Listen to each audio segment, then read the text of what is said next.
하나님께서 우리에게 주시는 말씀은 로마서 8장입니다. 8장 1절부터 4절까지의 말씀입니다. 그러므로 그리스도 예수 안에 있는 사람들은 정죄를 받지 않습니다. 그것은 그리스도 예수 안에서 생명을 누리게 하는 성령의 법이 당신을 죄와 죽음의 법에서 해방하여 주었기 때문입니다. 육신으로 말미암아 율법이 미약해져서 해낼 수 없었던 그 일을 하나님께서 해결하셨습니다. 곧 하나님께서는 자기의 아들을 죄된 육신을 지닌 모습으로 보내셔서 죄를 없애시려고 그 육신에다가 죄의 선고를 내리셨습니다.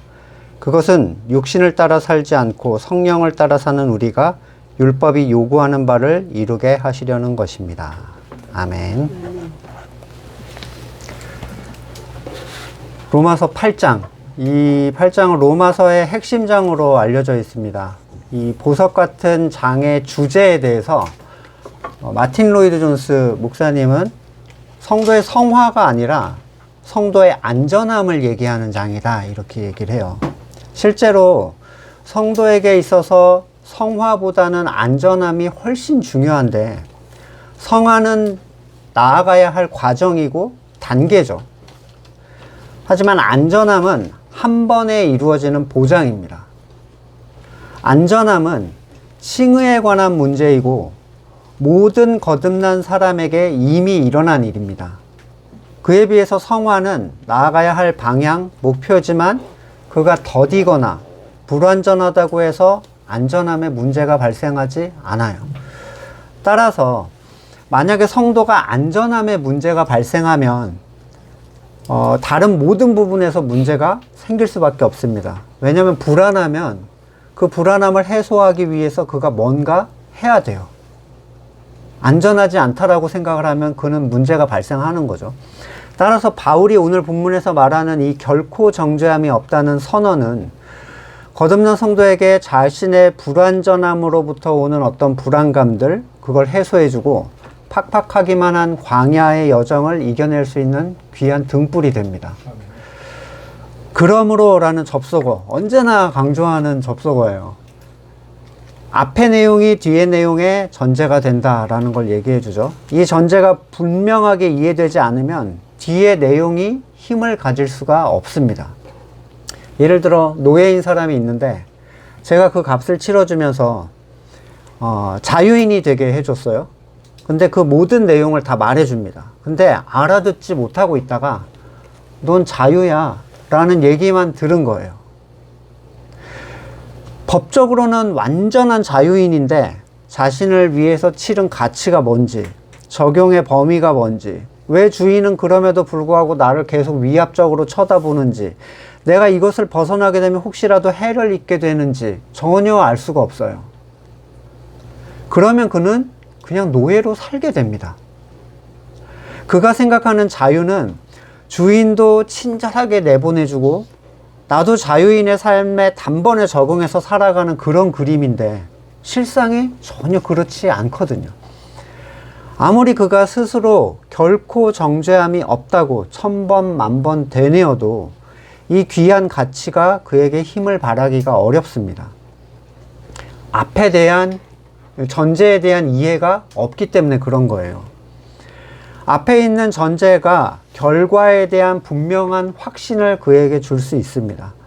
바울은 로마 성도들에게 복음을 전하기 원한다, 이렇게 얘기했죠. 그리고 로마서 8장이 복음의 보석의 핵심, 반지의 보석 같은 부분이라고 했는데 1장부터 7장에 알아듣기 어려운 교리적인 얘기들을 다 제끼고 긴급한 복음, 핵심, 결코 너네는 정죄함이 없다, 이것만 전하지 않은 데는 다 이유가 있어요.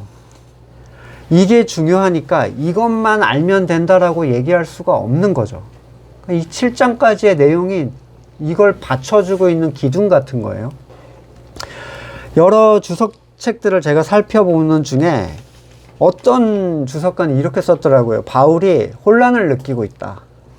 율법에 대해서 혼란을 느끼고 있는 모습이 보인다. 율법을 없애야 된다고 했다가 율법을 지켜야 된다고 했다가 이 사람은 바울이 하는 말을 하나도 못 알아들은 사람이에요. 심지어 성경을 해석하는 주석가인데 이 주석을 이렇게 쓰고 있으니까 얼마나 심란합니까? 이 전제에 대한 얘기로 이미 제가 전주에 하나의 설교를 했죠. 통틀어서.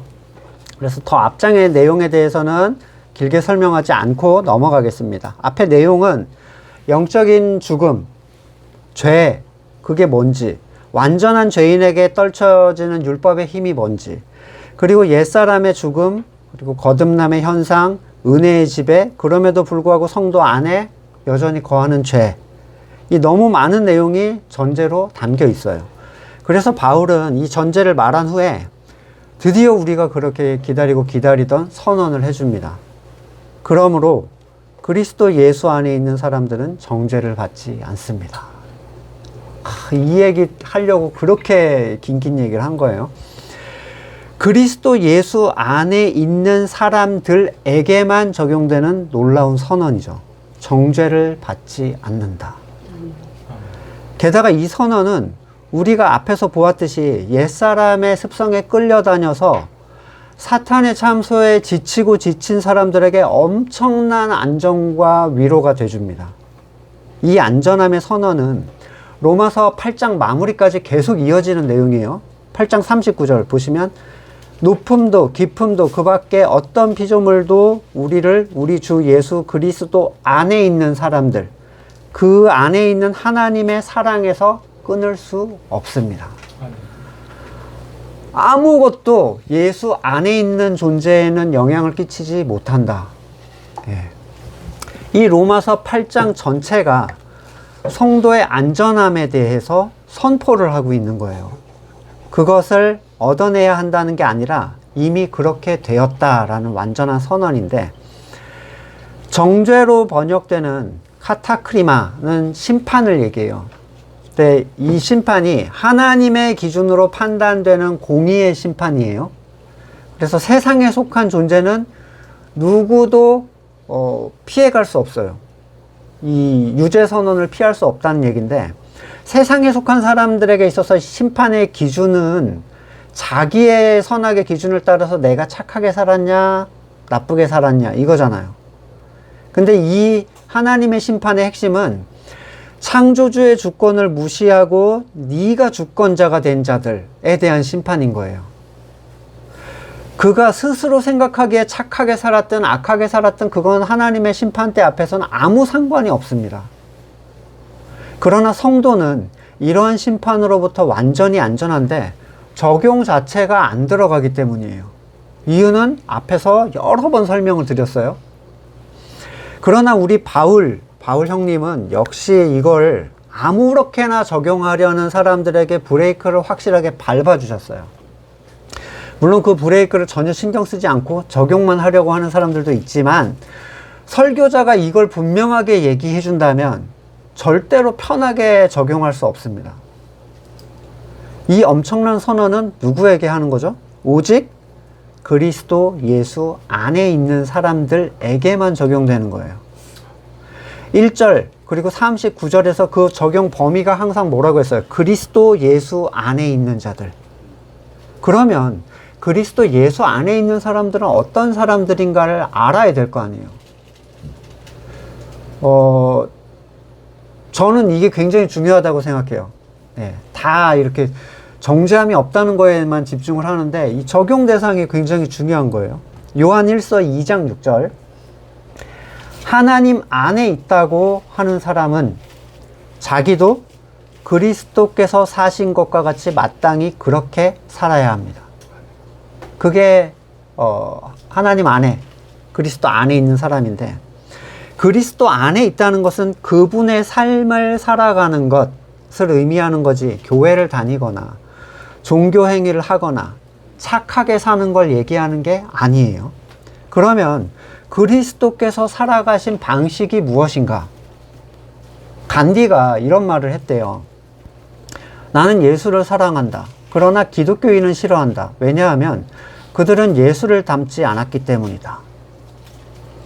많은 목사들이 간디의 말을 명언처럼 인용하면서 설교 시간에 예수처럼 살아야 된다라고 주장을 합니다. 저는 궤변이라고 생각해요. 그리스도의 보혈의 가치를 누려보지 않은 사람이 예수를 사랑할 수 있습니까? 예수를 좋게 생각할까요, 과연? 간디는 예수님이 자기를 어떻게 바라보시는지 알고 한 얘기일까요? 간디가 생각한 예수님은 인본주의적 개념에서 착한 사람이에요. 저 여인을 돌로 치지 마라. 막 가난한 자들의 병을 고쳐주고 먹을 걸 나눠주고. 그러니 힌두를 믿는 그가 예수를 좋게 생각할 수 있었겠죠. 간디의 이런 말을 설교 시간에 인용하는 분들은 저는 같은 사람이라고 생각합니다. 그게 무슨 말인지 이해하지 못하고 그냥 따라하는 거예요. 우리도 착하게 살자 이런 얘기죠. 예수님이 사신 방식은 어떤 방식이냐면 하나님의 주권을 인정하시는 방식이에요. 요한복음 5장 30절, 나는 아무것도 내 마음대로 할 수 없다. 나는 아버지께서 하라고 하시는 대로 심판한다. 내 심판은 올바르다. 그것은 내가 내 뜻대로 하려 하지 않고 나를 보내신 분의 뜻대로 하려 하기 때문이다. 이게 예수님의 삶의 기준이에요. 아버지의 뜻대로 하는 거. 요한복음 8장 28절, 그러므로 예수께서 그들에게 말씀하셨다. 너희는 인자가 높이 들려 올려질 때에야 내가 곧 나라는 것과 또 내가 아무것도 내 마음대로 하지 않고 아버지께서 나에게 가르쳐 주신 대로 말한다는 것을 알게 될 것이다. 먼저 예수님의 삶은 자기 부인의 삶이었어요. 예수님은 십자가를 피하고 싶어 하셨어요. 그건 성경에서 잘 드러나죠. 이 잔을 치워달라 이렇게 얘기하세요. 그러나 아버지의 뜻이거든 이라는 얘기를 하십니다. 그리고 우리한테도 기도할 때 어떻게 하라고 해요? 아버지의 뜻이 이루어지게 해달라고 기도해라. 성도에게 자기 부인의 삶과 거기에 따르는 십자가의 삶이 있어야 예수님 안에 있는 사람이라고 인정을 받게 됩니다. 다시 강조하지만 하기 싫은 교회 일을 하는 것과 자기 부인은 아무 상관이 없어요. 거의 대부분의 사람들이 시키는 걸 어거지로 하는 걸 자기 부인이라고 착각하는데 자기 부인은 자기의 주권을 부인하는 삶이에요. 더 구체적으로는 자기 선을 부인하는 삶.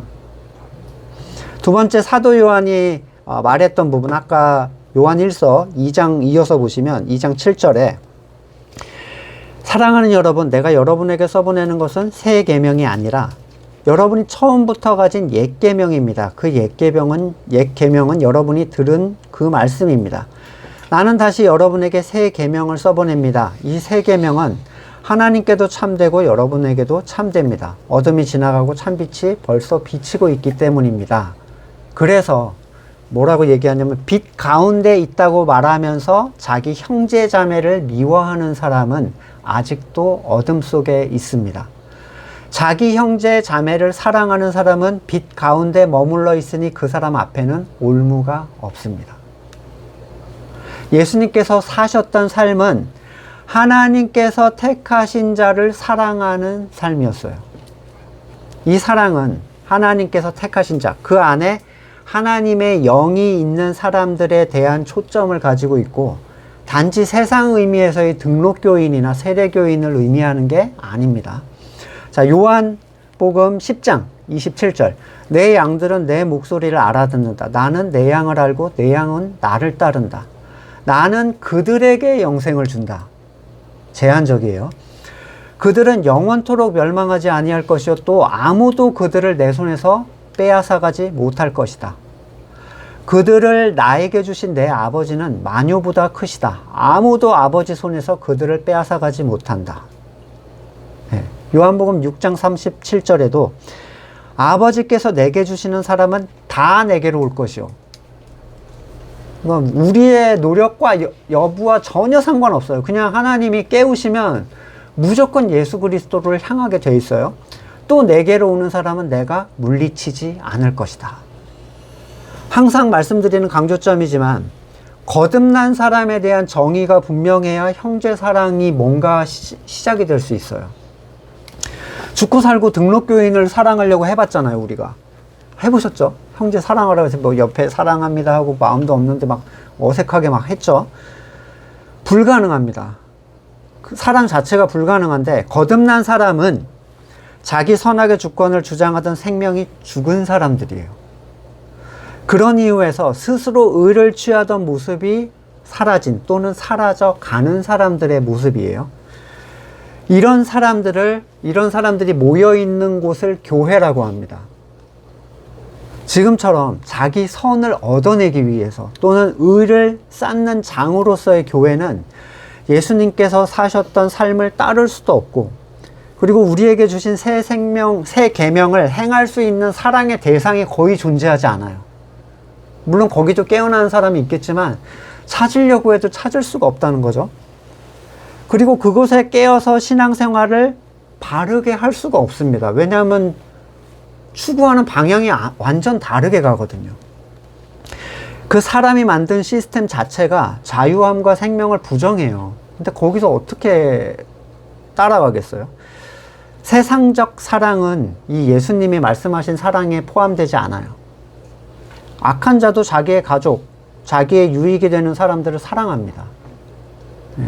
성도는 하나님의 영이 있는 사람들을 사랑하는 존재들이고, 이것은 명령이나 의무의 선이 아니라 그에게 하나님의 뜻이 있다는 것을 알게 되면서 발생하는 하나님 사랑의 결과물이에요. 형제 사랑. 하나님을 너무 사랑하는데 저 존재에게 하나님의 뜻이 있어. 그럼 사랑하지 않을 수 없는 거예요.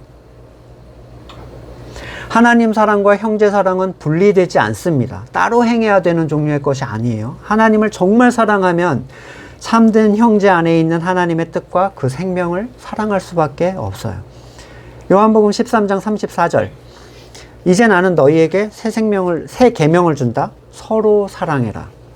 내가 너희를 사랑한 것 같이 너희도 서로 사랑해라. 이거 딱 하나 주고 가셨어요. 근데 교회라는 공동체적인 가치에서 이거를 누리지 못하고 혼자 신앙생활을 하면 계명을 지킬래야 지킬 수가 없는 거예요. 바울이 로마서 8장 1절에서 말하는 그리스도 예수 안에 있는 자에게 라는 이 분명한 범주는 우리에게 눈에 보이는 현실로 교회 공동체를 의미한다고 얘기할 수 있습니다. 자기를 부인하는 자들의 모임. 그렇죠? 이 모임은 세상에서는 말도 안 되는 사람들의 모임이죠. 자기를 부인하면 남는 게 없거든요, 세상은. 세상을 정죄하는 사람들의 모임처럼 보여요, 또. 왜냐하면 자기를 주장하는 것 자체가 죄라고 얘기하는 사람들이거든요. 그러니까 굳이 너네는 죄인이야 라고 얘기하지 않고 나는 나를 주장하는 게 죄라서 그렇게 하지 않을 거야 라고 하는 것 자체가 그 사람한테 정죄감을 준다니까요. 그럼 난 죄인이라는 거잖아, 이렇게 받아들이는 거예요. 이러한 사람들의 모임이 교회예요, 교회. 그러기 때문에 세상에 미움을 당하는 거죠. 이 교회는 장소를 의미하는 것도 아니고 조직을 말하는 것도 아닙니다. 그러나 눈에 보이고 또한 세상의 눈에는 보이지 않는 곳이에요. 교회 공동체 안에 잘 붙어 있는 일은 그리스도 안에 머무르는 것과 절대로 분리될 수 없습니다. 자기 선이 주장되는 사람들은 자연스럽게 이런 공동체가 불편해져요. 오기만 하면 너무 힘들어, 막. 왜냐면 내가 정죄당하는 기분, 또 내가 추구하는 선이 부정당하는 기분이 드는 거예요. 그리고 그런 사람이 있으면 공동체도 그 사람을 불편하게 여길 수밖에 없어요. 연약해도 잘 붙어 있다 보면 공동체 안에서 생명으로 전달되는 그리스도의 능력, 은혜가 그들을 하나로 만들어주고 강하게 해줍니다. 그들은 서로 남이 아니다, 우리가 남이 아니라는 생각을 갖게 돼요. 왜냐하면 세상에 나가보면 이런 사람들이 아무도 없거든요. 그리스도를 머리로 한 지체의 가치를 서서히 깨우쳐 가게 됩니다. 요한복음 15장 5절에 나는 포도나무요 너희는 가지다. 사람이 내 안에 머물러 있고 내가 그 안에 머물러 있으면 그는 많은 열매를 맺는다. 너희는 나를 떠나서는 아무것도 할 수 없다. 이 예수님하고 똑같은 거잖아요. 그렇죠? 바로 이런 사람들에게 정죄함이 없다는 거예요. 그 머리가 그리스도인데 누가 그를 정죄합니까? 아무리 연약한 신체라도 여러분은 그게 연약하기 때문에 얘는 내가 아니야 라고 하시겠어요? 더 소중하게 보살피고 치료하고 돈을 더 쓰죠. 시간도 드립니다. 강하게 하려고 만들죠. 계속 붙어만 있다면 다 괜찮다는 거예요. 이게 이 로마서 8장에서 한 얘기예요. 네가 붙어만 있다면 다 괜찮아. 와, 진짜 끝내주는 선언이죠. 그러나 지금 시대 교회의 의미는 퇴색됐고 거듭남과 세례는 그저 일상적으로 행하는 무의미한 것들이 돼버렸어요. 우리는 교회를 지키는 자가 아니라 교회가 우리를 지킵니다. 우리가 교회를 정화하는 게 아니라 교회가 성도를 정화해요.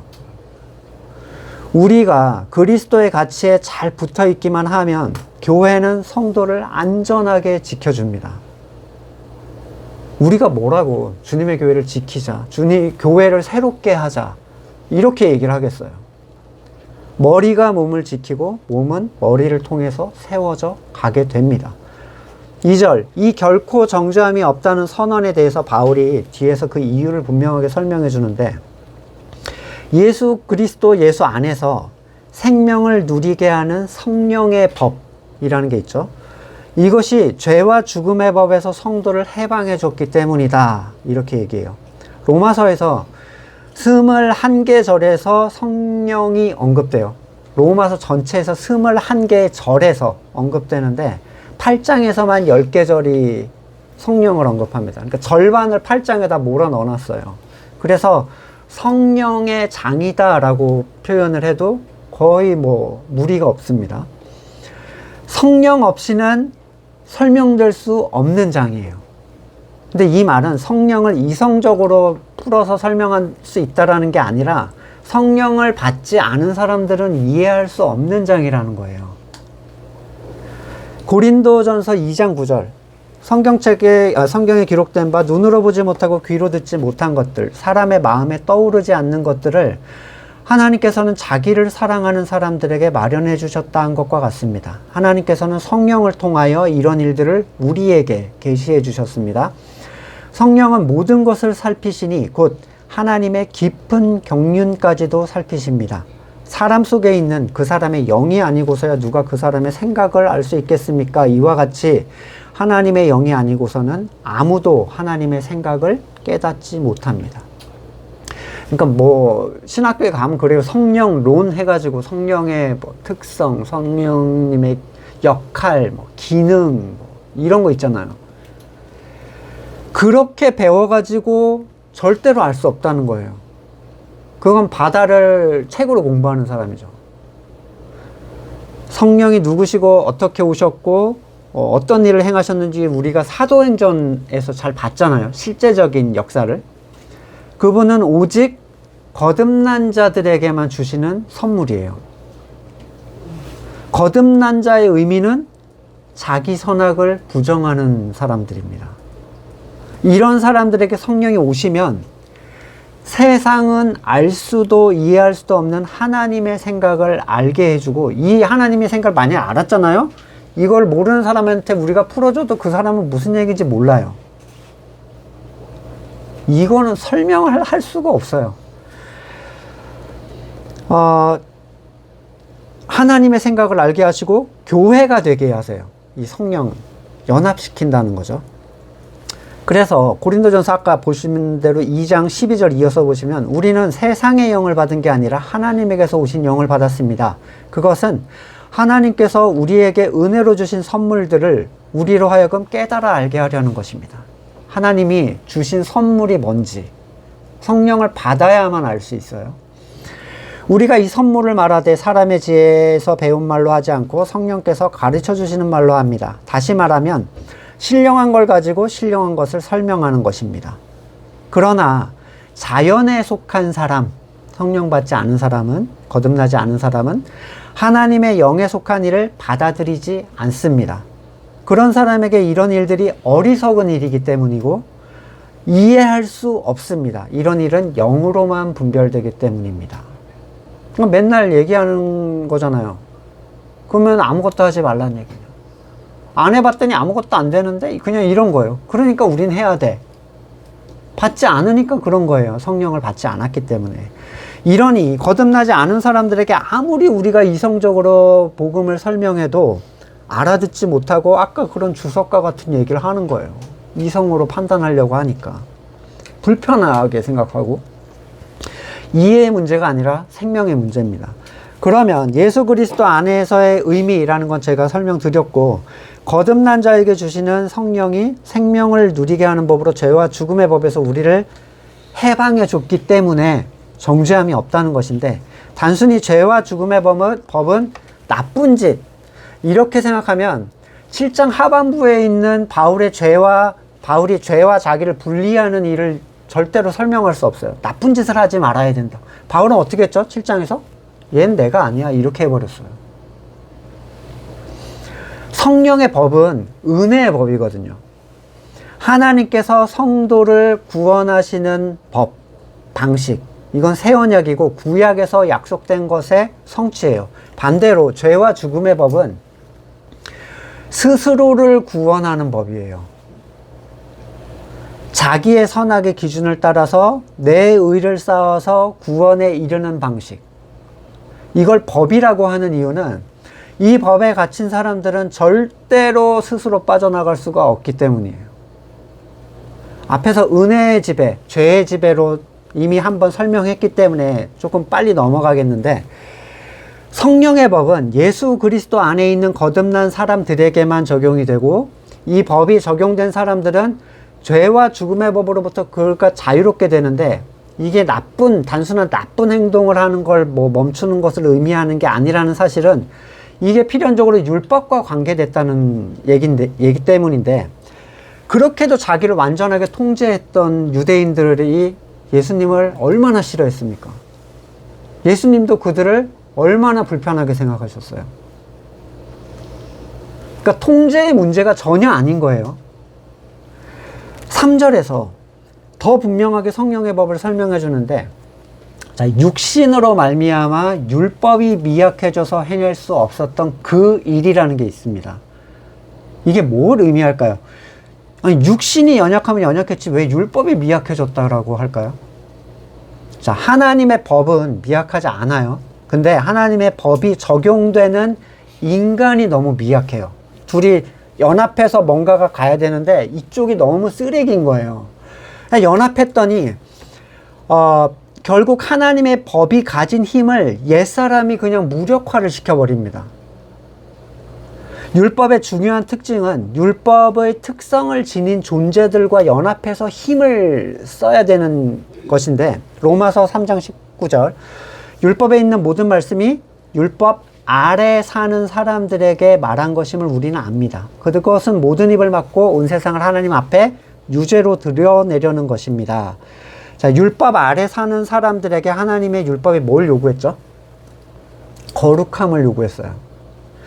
하나님이 인정하실 의를 요구한 거예요. 내가 의롭다고 생각하는 의를 니네가 이 율법으로 스스로 성취해. 이게 옛 언약이에요. 스스로 해야 하는 일이에요. 이 의를 만드는 게. 그 누구도 율법 아래 사는 존재는 그 요구를 성취할 수가 없었어요. 범죄한 영혼에게 주어지는 율법은 그 둘이 연합해서 거룩을 만들어내야 되는데, 옛사람과 연합한다는 사실 자체가 이미 둘의 연합이 힘을 쓰지 못하게 되는 결과를 가져오는 거예요. 죽은 영혼과 결합한 율법은 율법의 본뜻을 이룰 수 있는 힘이 완전히 약화돼 버려요. 그리고 그 문제를 사람이 아닌 하나님이 스스로 해결하셨다, 이렇게 얘기하죠.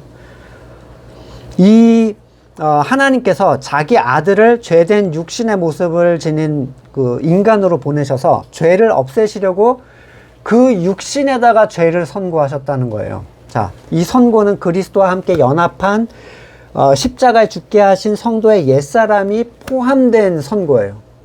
그리스도와 연합이 돼버렸잖아요. 거기다 죄의 선고를 때려서 이 옛사람한테 선고가 가버린 거예요. 갈라디아서 4장 4절 똑같은 얘기를 해요.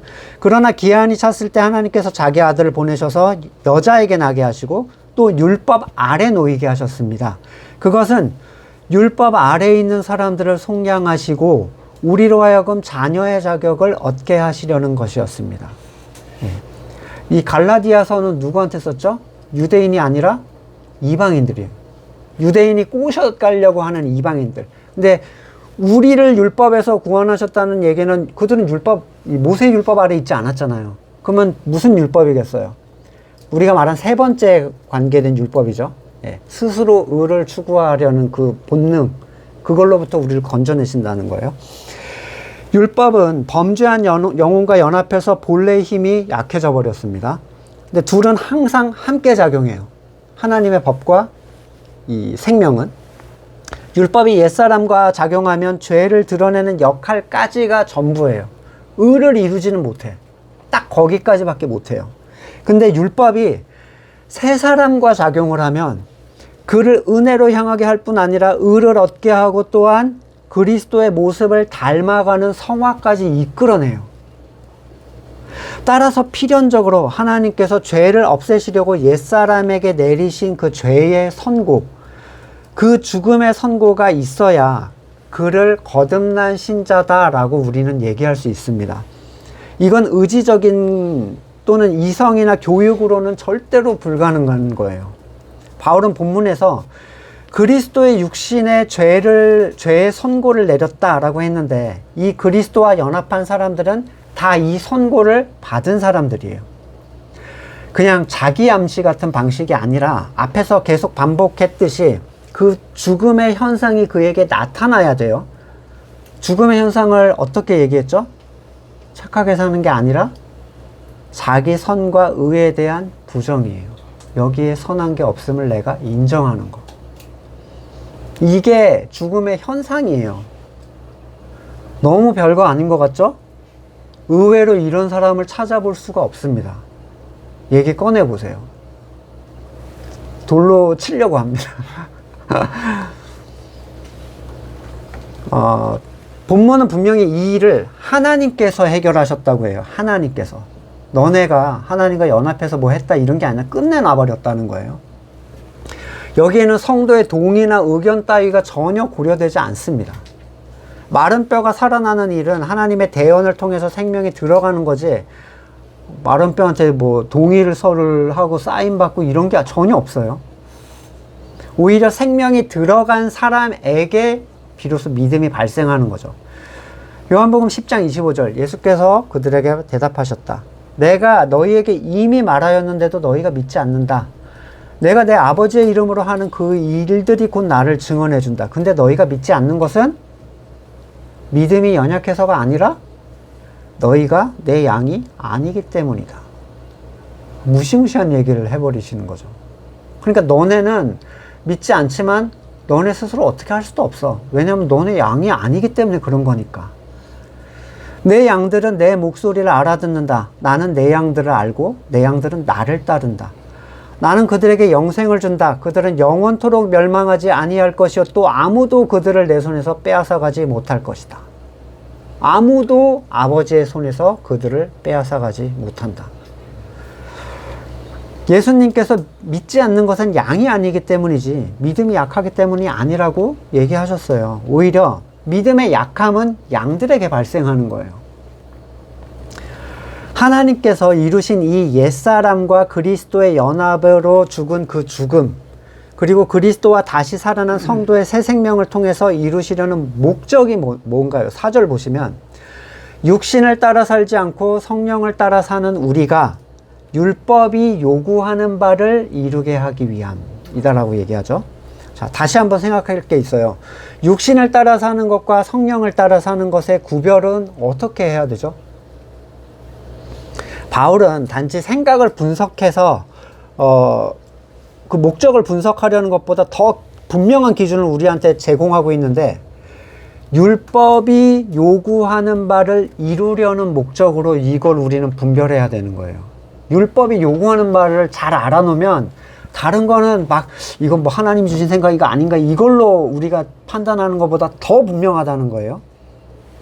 율법이 뭘 요구하죠? 로마서 2장 15절 그런 사람은 율법이 요구하는 일이 자기의 마음에 적혀 있음을 드러내 보입니다. 그들의 양심도 이 사실을 증언합니다. 그들의 생각이 서로 고발하기도 하고 변호하기도 합니다. 근데 율법은 사람에게 하나님의 거룩을 요구해요. 거룩함, 의를 요구한다고요? 그렇게 벌거벗고 돌아다녀도 아무렇지 않았던 아담이 죄를 지으면서 의가 싹 벗겨지자 어떻게 되죠? 부끄러워서 숨습니다. 그리고 스스로 나뭇잎 치마를 만들어서 자기를 가리기에 급급해요. 율법을 가지지 않은 이방인도 본능적으로 스스로의 기준의 선에 따라서 자기의 의를 쌓으려고 하죠. 착하게 살아야 된다는 본능이 사람한테는 다 있어요. 그러면 우리는 이 사실 속에서 하나님께서 이미 이루신 율법의 요구가 성령의 인도로 어떻게 나타나는가를 살피면 돼요. 자, 성령에 대한 가장 많은 오해는 단지 초자연적인 현상, 뭐 환상이 보이고 소리가 들리고 병이 고쳐지고 이런 거, 또는 성실하고 착하게 살거나 또는 의를 더 쌓게 하는 모습을 생각해요. 완전히 딴 세계의 생각을 하고 있는 거예요. 왜곡된 거죠. 어그러진 생각을 한 거예요. 성령의 능력으로 병을 고치고 수련회를 무사히 마치고 뭐 바자회를 성황리에 마치고 뭐 작정 기도, 금식을 마치고 전도와 선교를 성공적으로 끝냈다라는 간증들이 나타나잖아요. 그러나 성령의 인도는 항상 율법의 요구를 충족시키는 선에서 나타나요. 이거 하려고 성령의 법이 있는 거라는 거예요. 율법의 요구를 충족시키려고. 마태복음 7장 22절, 그날에 많은 사람들이 나에게 말하기를 주님 주님 우리가 주님의 이름으로 예언하고 주님의 이름으로 귀신 쫓아내고 주님의 이름으로 많은 기적을 행하지 않았습니까? 누가복음 13장 26절, 이거 더 실제적이에요. 그때 너희가 말하기를 우리는 주님 앞에서 먹고 마셨으며 주님은 우리를 길거리에서 가르치셨습니다 할 터이니 주인이 너희에게 말하기를 나는 너희가 어디서 왔는지 모른다. 불의를 일삼는 자들아 모두 내게서 물러가거라 할 것이다. 자, 이렇게 소위 성경적이잖아요. 주님은 우리 앞에서 가르치고 우리는 주님 앞에 먹고 마셨으면 주님의 이름으로 온갖 기적들과 능력이 막 행해졌어요. 누가 봐도 성령의 능력 같은 상황이 발생했는데 그들은 주님과 아무 관계가 없는 자들이었다는 거예요. 그들은 자기의 주권을 가지고 일어난 일로 자기의 의를 삼는 사람들이었어요. 성령의 사역과 관계가 없는 사람들. 로마서 14장 23절. 의심을 하면서 먹는 사람은 이미 단죄를 받은 것입니다. 그것은 믿음에 근거해서 한 것이 아니기 때문입니다. 믿음에 근거하지 않은 것은 다 죄입니다. 믿음에 근거하지 않은 채 과도한 행동을 했어요. 그리스도의 의를 온전히 신뢰하지 않은 채 행동으로 나도 바울처럼 안 먹으니까 나도 먹어, 저 무상의 재물 먹어야지 마음에 막 찜찜한데 온전히 그리스도의 의를 믿지 못하는 상황에서 행위만 따라한 거예요. 빌립보서 3장 9절, 그리스도 예수 안에 있는 사람으로 나는 인정받으려고 한다. 그래서 뭐라고 그 목표를 정확하게 얘기하는데 나는 율법에서 생기는 나 스스로의 의가 아니라 그리스도를 믿는 믿음으로 말미암아 오는 의, 곧 믿음에 근거하여 하나님에게서 오는 의를 얻으려고 합니다. 이게 그리스도 안에 있는 사람으로 인정받으려고 하는 바울의 선택이에요. 행위를 추구하는 분들은 진짜 많이 생각해 보셔야 돼요. 나 이거 왜 하고 있는 거야? 하나님한테 인정받으려고 하는 거잖아요. 근데 바울은 그게 아니라고 얘기하고 있어요. 이 믿음에 근거하여 의를 얻는 행동, 성령의 인도는 항상 이 방향으로 흘러가요. 더 구체적으로 표현하면 성령은 사람으로부터 나오는 의를 거부하게 만듭니다. 다른 표현으로는 불편하게 만들어요. 내가 이걸 함으로써 또 하지 않음으로써 의를 얻을 수 있다라고 생각하면 성령의 인도와 관계가 없습니다. 바울의 삶은 스스로 의를 얻어내기 위한 삶이 아니었어요. 오히려 거저 얻은 의를 누리기 위한 삶, 그걸 지키기 위한 삶이었죠. 고린도전서 15장 10절, 그러나 나는 하나님의 은혜로 오늘 내가 됐습니다. 나에게 베풀어 주신 하나님의 은혜는 헛되지 않았습니다. 나는 사도들 가운데 어느 누구보다 더 열심히 일했습니다. 그러나 이렇게 한 건 내가 아니라 나와 함께 하신 하나님의 은혜입니다. 이건요, 여러분, 그냥 인사 겸손하게 하려고, 다 뭐 하나님의 은혜죠, 이런 게 아니라, 진짜 내가 한 게 아니라는 건데, 이걸 어떻게 알아들을 수 있겠어요? 이 성령을 받지 않은 사람들이. 그러니까 인사말을 계속 하는 거예요. 앞에 나와서. 뭐, 연예인 대상 받고, 다 하나님의 은혜다. 이런 얘기는 하고 있는 거예요. 그거 보고 대단하다고 박수치고, 좋은 신자다, 이러고 있는 거예요. 자기가 자기 행위에 대해 스스로 정죄하는 상태가 되면 믿음에 문제가 발생한 거예요. 어떤 목사님이, 제가 이제 설교를 다 들어본다고 그러잖아요. 과거에 자기가 술도 먹고 담배도 먹고 그런 생활을 했대요. 근데 결론적으로 이분이 어디까지 왔냐면 그게 의를 이루는 거랑 아무 상관이 없다라는 얘기를 하시더라고요. 근데 그걸 얘기하면서 저는 남이 하는 건 괜찮지만 지금 저는 그걸 하진 않고 있습니다. 이렇게 마무리를 했어요. 지금 해야 된다는 걸 말하는 것이 아니에요. 그걸 여러분 그런 걸 하십시오. 제가 이 얘기를 하는 게 아닙니다. 왜 상관이 없다고 하면서도 나는 그걸 하지 않는 자임을 남한테 계속 어필을 합니까? 그런데 11조와 주일 성수는 포함을 안 시키시더라고요. 사실 자기의 절망성을 보지 못하는 사람들에게 이런 일을 행하는 것이나 금지하는 것은 큰 의미가 없어요. 지키든 하든 사실 그 사람은 절망성을 보지 않았기 때문에 아무 의미가 없다는 거예요. 사람이 스스로의 선악의 주권을 가지고 오면서 사람은 스스로 의를 쌓아야 되는 존재가 됐어요. 안 그러면은 이 신적 존재를 앞에서 불안해서 견딜 수가 없어요. 이 나뭇잎 치마를 계속 만드는 일, 선악의 주권이 다시 하나님한테 넘어가지 않는 한 우리는 절대로 그걸 쉴 수가 없어요. 이게 안식이에요. 참 안식. 율법, 하나님의 법은 내가 거룩하니 너희도 거룩하라, 이렇게 얘기합니다. 그리고 그 일은 하나님이 성도에게 이루어 주셨어요. 하나님이 하신 거예요. 그러니 결국 성령의 인도하심은 그가 그리스도의 믿음으로 잘 붙어있는 일에 집중하게 하는 거예요. 이 밖을 벗어나지 않게 하는 거. 이게 성령이 하시는 법이에요. 여러분 초자연적인 뭐 해가지고 막 무서운 표정 짓고 자꾸 이 성령 받았다는 사람 좀 약간 무당 같아. 제가 볼 때. 편안한 사람이 거의 없어요. 성령에 충만하다는 사람들은 뭐 이상해. 근데 그게 아니라는 거예요. 그런 사람들은 자기를 높이려고 하는 사람들입니다. 나는 너네랑 급이 달라, 이런 사람들이에요. 성령은 그 사람을 굉장히 낮게 만들어요. 낮아지게. 왜냐면 성령은 그 사람 존재 자체가 아무것도 아님을 그 사람한테 드러내 주거든요. 내가 아무것도 아닌데 누구한테서 내가 대단한 것처럼 할 수가 있겠어요. 그는 흥하고 나는 쇠하여야 하리라.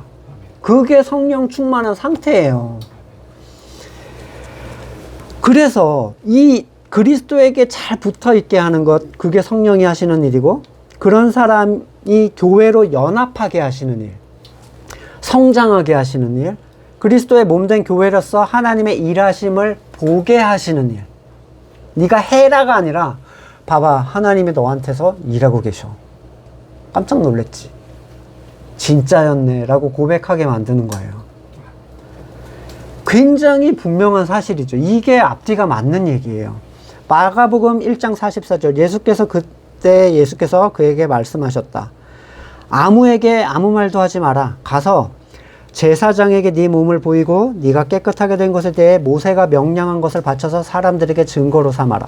나병 환자를 고치시고 은혜로 고쳐주셨죠? 가서 율법으로 검증 받아봐. 완전 통과야.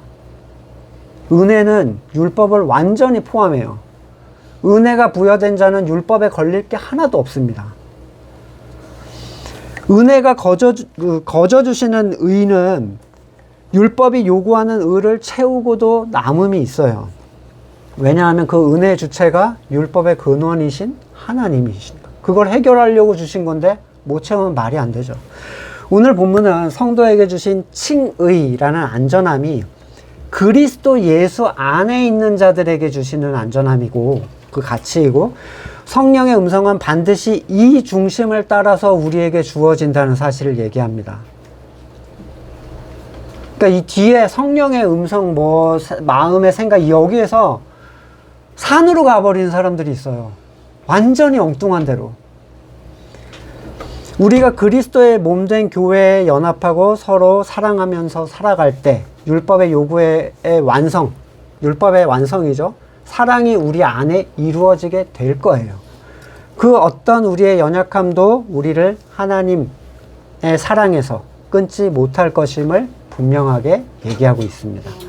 말씀을 보시면서, 말씀 생각하시면서 다시 잠깐 기도하기를 원하는데, 그리스도 예수 안에 있다는 것이 이 정죄함, 결코 정죄함이 없다는 것보다 더 전제가 돼야 돼요. 예. 그게 되면 자연스럽게 그 보석은 우리한테 드러나게 될 거예요.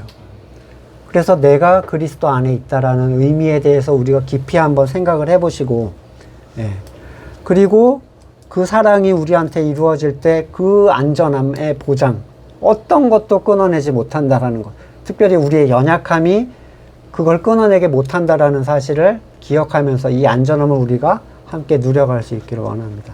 잠깐 기도하시고 제가 기도하겠습니다.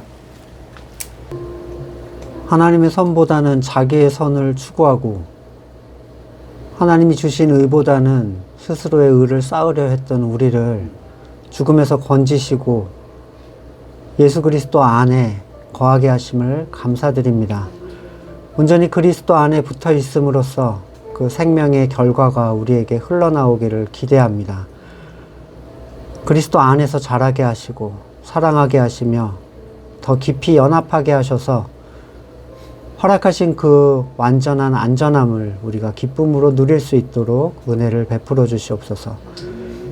지금은 우리 구주 예수 그리스도의 은혜와 하나님의 놀라우신 사랑과 성령의 교제케 하심이 그리스도 예수 안에서 평안히 거하기를 소망하는 우리 성도들과 그의 삶의 자리 가운데 지금으로부터 영원까지 함께 하시기를 간절히 축원드립니다. 아멘.